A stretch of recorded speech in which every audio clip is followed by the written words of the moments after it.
यीशु तूने ऐसा प्यार किया।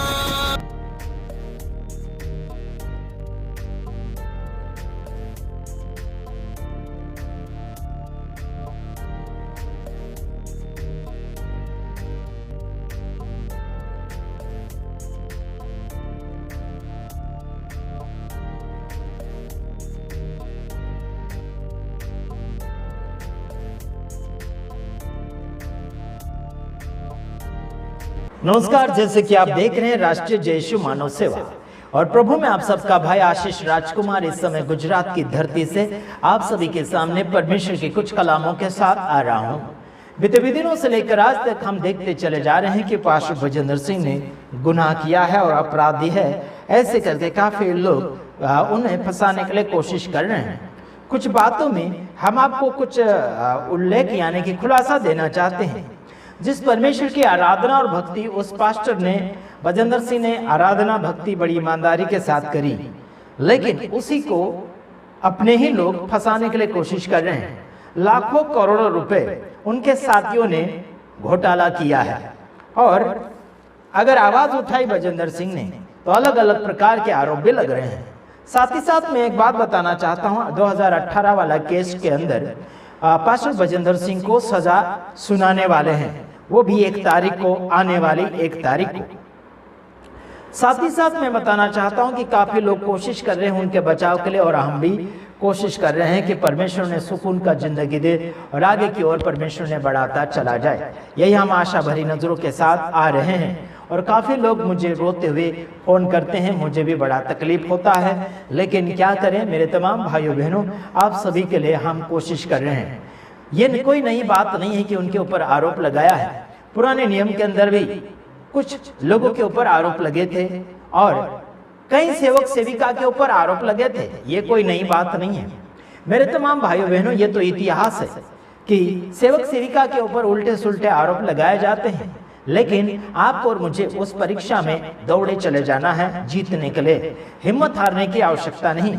कई लोग मुझे रोते हुए फोन करते हैं, आप हिम्मत ना हारें, आगे की ओर बढ़ें। जिस किसी के ऊपर भी विरोध होता है समझ लीजिए कि और कुछ बड़ा काम होने वाला है। कुछ लोग मुझे कहते हैं कि झूठे भविष्यवक्ताओं का आप साथ क्यों देते हैं, झूठे सेवकों का आप साथ क्यों देते हैं। ऐसे करके काफी लोग बोलते हैं और कमेंट के अंदर भी लिखते हैं, लेकिन कुछ कमेंट मैं डिलीट कर देता हूं और कुछ लोग मेरे खिलाफ में भी वीडियो बनाए जा रहे हैं। लेकिन मैं कहता हूं कि मेरा वीडियो जिस किसी को भी अच्छा लगता है तो जरूर आपके चैनल के ऊपर आप जरूर शेयर कीजिए या फिर डाउनलोड करके आपके चैनल के ऊपर आप अपलोड कीजिएगा। मैं कोई भी प्रकार का रोक टोक आपको नहीं करूंगा। साथ ही साथ आगे की ओर बढ़ते चले जाइएगा। जिस परमेश्वर ने पास्टर भजेंद्र सिंह को भाई भलाई करना सिखाया, वो गरीबों को खाना खिला रहे हैं, साथ ही साथ मुंह के अंदर भी खाना डाल रहे हैं। अगला वीडियो देखिए, उसके बाद में हम कुछ बातें करेंगे। तो देखिए छोटा सा क्लिप। हाँ, तो आपने छोटा सा क्लिप देखा। पास्टर भजेंद्र सिंह गरीबों को खाना खिला रहे हैं। वहां पर प्रार्थना के लिए लोग जाते हैं, जो गरीब गुरबा और बीमार लोग जाते हैं, वहां पर उन लोगों को खाना खिलाया जा रहा है। आप देख सकते हैं उस वीडियो के अंदर कि काफी गरीब लोग कैसी हालात में वहां पर हैं और उनको पास्टर भजेंद्र सिंह मुंह के अंदर खाना खिला रहे हैं। उनका प्यार देखकर हमें लगता है कि सच में प्रभु उनके द्वारा प्यार और मोहब्बत को बांट रहे हैं। वहां पर काफी लोग दान डोनेशन देते हैं खाना खिलाने के लिए। उसे लंगर ऐसा कुछ बोलते हैं पंजाबी भाषा में, मतलब जहां पर खाना खिलाने का जो कैंप होता है उसे लंगर कहते हैं पंजाबी लोग। तो वहां काफी लोगों को खिलाया जाता है और कुछ जगह होटल जैसा कुछ है, वहां पर कुछ दाम भी लिया जाता है। वो मुझे अधिकतर मालूम नहीं, लेकिन वहां पर खाना खिलाया जा रहा है, ये मुझे देखने के लिए मिल रहा है और ये मसीह का प्यार है। और मैं खास बात बताना चाहता हूं कि पास्टर भजेंद्र सिंह को बचाव करने के लिए मैंने एक वकील देने के लिए भी कोशिश करी और सामने मैं वो वकील का नंबर रख देता हूं। आज का ये वीडियो मेरे पास पहुंचा भलाई करने का, खाना खिलाने का। इसके वजह से आज मैं ओपनिंग में वकील का नंबर देता हूं। हर किसी मसीह समाज के लोगों के लिए, पास्टर, सेवक, सेविका, विश्वासी भाई बहन, जहां कहीं भी आपके ऊपर विरोध होता है, झूठा आरोप लगाया जाता है, तो मैं सामने की ओर नंबर देता हूं। इस नंबर को नोट कीजिए, ये वकील का नंबर है और वो विश्वासी यानी कि मसीह समाज का एक वकील है और वो दिल्ली से हैं और वो आपको मदद करेंगे। जहां पर आपका विरोध होगा वहां पर आपके केस में आपका हेल्प करेंगे। तो जरूर सारे मसीह भाई बहन जितने भी मेरे इस वीडियो को देख रहे हैं, सभी लोग इस नंबर को नोट कीजिए। कभी भी आपके ऊपर मुश्किल और झूठा आरोप आ सकता है, इसलिए इस नंबर को जरूर आपके साथ रखिएगा। तो आपने देखा वीडियो के अंदर कि पास्टर बजेंद्र सिंह भलाई कर रहे हैं, लोगों को खाना खिला रहे हैं, प्यार और मोहब्बत बताते चले जा रहे हैं। बाकी और केस जो लगे हैं, तो मैं बताना चाहता हूं कि काफी ऐसे झूठी बातें और झूठा केस हो रहा है पास्टर बजेंद्र सिंह के ऊपर। तो हम उनसे प्रेम करते हैं, भले वो कैसे भी हैं, लेकिन लोगों के हित के लिए सोच रहे हैं। पैसे की बात अगर आई तो पैसों के खातिर उस व्यक्ति को फंसाने के लिए कोशिश ना करें, वो उसका अलग मामला है। पैसा लोगों से उन्होंने लिया है या नहीं लिया, वो खासकर मुझे कंफर्म बात नहीं मालूम है, लेकिन कुछ बातें जो मालूम थी वो मैंने जरूर आपको फरमाई हैं। कई लोगों ने कहा कि काफ़ी पैसे लिए जाते हैं, प्रार्थना के लिए अलग अलग प्रकार से पैसे लिए जाते हैं, लोग कहते हैं। और मेरे पास ये रिपोर्टें भी पहुंची हैं, लेकिन मैं इस बात पर अभी बात नहीं करूंगा। लेकिन केस के मामले में मैं बात करूंगा, उन्हें छुड़ाना बहुत ही अनिवार्य और ज़रूरी है। मैं कहना चाहता हूं कि 2018 वाला जो केस है, जिस वकील के पास है जो फाइल, वो वकील अगर हम देते हैं, वकील उसके पास अगर फाइल देते हैं, तो ज़रूर हम आशा के साथ कहते हैं और विश्वास के साथ कहते हैं कि इस केस के अंदर से आज़ादी ज़रूर मिलेगी। ठीक है, हम बात करेंगे जैसे कि भजन संहिता 23 अध्याय के अंदर काफ़ी लोगों ने पढ़ा और सुना भी है कि यहोवा मेरा चरवाहा है। लोग कहते हैं कि यहोवा मेरा चरवाहा है। क्या यहोवा चरवाहा है तो उसके वचन के अनुसार आप और मैं चल रहे हैं क्या? आप किसी की दुख में, संकट में, क्या बोलना चाहिए, आनंद में क्या भाग लेते हैं? आज पास्टर बजेंद्र सिंह की टीम और उनके फॉलोवर्स और उनकी कलीसिया आज दुख में है, परेशानी में है और बहुत ही पीड़ा उनके ऊपर आ चुकी है। तो आप लोगों को भी कुछ हिम्मत देना बहुत ही अनिवार्य हो चुका है। अमेरिका से भी मेरे पास फ़ोन आया है कि पास्टर बजेंद्र सिंह के ही उनके टीम वाले लोग पास्टर बजेंद्र सिंह के नाम से पैसे इकट्ठा कर लेते हैं। नेपाल के अंदर भी काफ़ी पैसे इकट्ठे कर लिए गए हैं उनके टीम के लोगों ने, लेकिन पास्टर बजेंद्र सिंह को ये बातें मालूम नहीं है।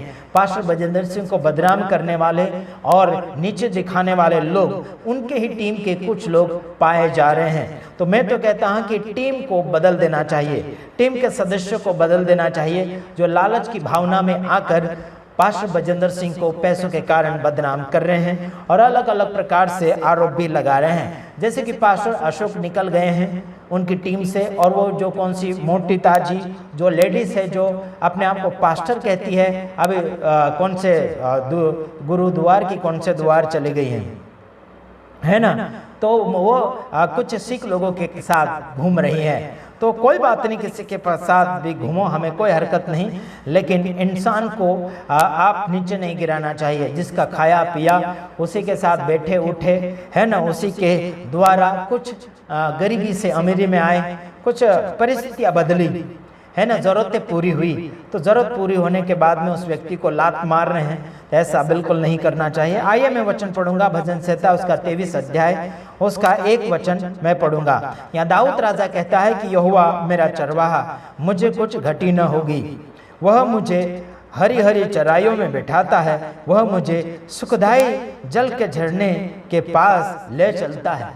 Hallelujah, praise the Lord. मुश्किलें आती है, आने दो, लेकिन यहाँ पर दाऊद राजा कहता है कि यहोवा मेरा चरवाहा है। मैं सारी टीम को, बजेंद्र सिंह के जितने भी फॉलोवर्स से भाई बहन हैं, मैं उन सबको हिम्मत दिलाना चाहता हूँ कि यहोवा परमेश्वर आपका और मेरा रखवाला है, चरवाहा है। आपको और मुझे हरी हरी चराइयों में, मतलब अच्छी बातों में भी लेकर चला जाएगा, सुख भरी बातों में, आनंद की बातों में, है ना, आपको और मुझे यहोवा परमेश्वर ले ही जाएगा। दुख आता है तो आपको परेशान होने की जरूरत नहीं है, संकट आता है आपको परेशान होने की जरूरत नहीं है। आगे की ओर बढ़े और हिम्मत ना हारे।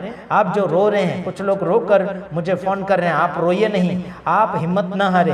प्रभु यहोवा परमेश्वर आपके सेवक के साथ, आपके वक्ता के साथ या फिर आपके टीम के साथ है जरूर, लेकिन आपको आगे की ओर जाते हुए परमेश्वर के वचन के अनुसार चलते चले जाना चाहिए। आगे और पढ़ता हूँ, तीसरा वचन, वह मेरे जी में जी लाता है, धर्म के मार्ग में वह अपने नाम के निमित्त मेरी अगुवाई करता है। Praise the Lord. वो धर्म के मार्गों में क्या करेगा, ये आगे यानी कि लिखा है, वह मेरे जी में जी लाता है। पास्टर बजेंद्र सिंह के जितने भी टीम सुन रही है, आपके जी में जी वो यहोवा परमेश्वर लाएगा, आपके मन में सुकून लाएगा, आपके मन में खुशी लाएगा, लेकिन समय का बड़ा इंतजार करना होगा आप सभी को। मेरे भाई जितने भी आप मेरे वीडियो को देखते हैं, शेयर करते हैं, आप सभी के अंदर जी में जी आएगा, हौसला आएगा, हिम्मत आएगा, खुशी आएगी, आनंद आएगा, लेकिन समय का इंतजार आप सभी को करना होगा। आइए, धर्म के मार्गों में वह अपने नाम के निमित्त मेरी अगुवाई करेगा, ऐसे लिखा। दाऊद राजा कहता है कि वो मेरी अगुवाई करेगा धर्म के, है ना, धर्मों के मार्ग में। क्या करेगा वो? उसके नाम के खातिर, है ना, उसके नाम के कारण वो अगुवाई करेगा। क्या करेगा? आगे वो अगुवाई करेगा, कैसे निकलना, कैसे आगे बढ़ना, कैसे क्या करना, वो सब कुछ यहोवा परमेश्वर अगुवाई करेगा पवित्र आत्मा के द्वारा। लेकिन आपको पवित्र आत्मा के अधीन में और परमेश्वर के प्यार मोहब्बत के अधीन में रहकर आगे की ओर बढ़ते चले जाना चाहिए। वो आपको चाहे, यानी कि चौथे वचन में, चाहे मैं घोर अंधकार से भरी हुई तराई में होकर चलूं तो भी हानि से ना डरूं, है ना, तो भी हानि से ना डरूंगा, क्योंकि तू मेरे साथ रहता है, तेरे सोटे और तेरी लाठी से मुझे शांति मिलती है। Praise the Lord. घोर अंधकार आ जाएगा, संकट आ जाएगा, परेशानी आ जाएगी। अरे यार, जेल की बात क्या करें, माँ के पेट से बाहर आ गए तो जेल से क्या बाहर नहीं आ पाओगे? आएंगे जरूर। अरे माँ के पेट के अंदर से बाहर निकल गए तो फिर जेल के अंदर से कैसे नहीं निकल पाओगे? समय होता है ना, हर बात का समय होता है, कभी दुख कभी सुख, है ना, कभी खुशी कभी गम आता है। टेंशन लेने की आवश्यकता नहीं मेरे तमाम भाइयों बहनों, है ना। चाहे घोर अंधकार की तराई में होकर चलें तो भी हानि से ना डरना है, क्योंकि यहोवा आपके और मेरे साथ है। परमेश्वर संगति आपके और मेरे साथ संगति निभाता है ना। उसके सोटे और लाठी से हमें क्या मिलता है? दुख नहीं, लेकिन हमें सुकून और शांति मिलती है। समझ लीजिए, सोटी और लाठी पड़ रही है, हमें बस आगे सुकून और शांति देखने के लिए, अनुभव करने के लिए मिलेगा। बस इतना ही। दूसरे वीडियो में आऊँगा, तब तक के लिए मैं आप सभी से विदाई चाहता हूँ। लेकिन वकील का ज़रूर नंबर लीजिए, और पास्टर बजेंद्र सिंह ने जो लोगों के लिए प्यार दर्शाया है, उस वीडियो को ज़रूर शेयर करें। परमेश्वर आप सभी को सलामत रखें। आमीन।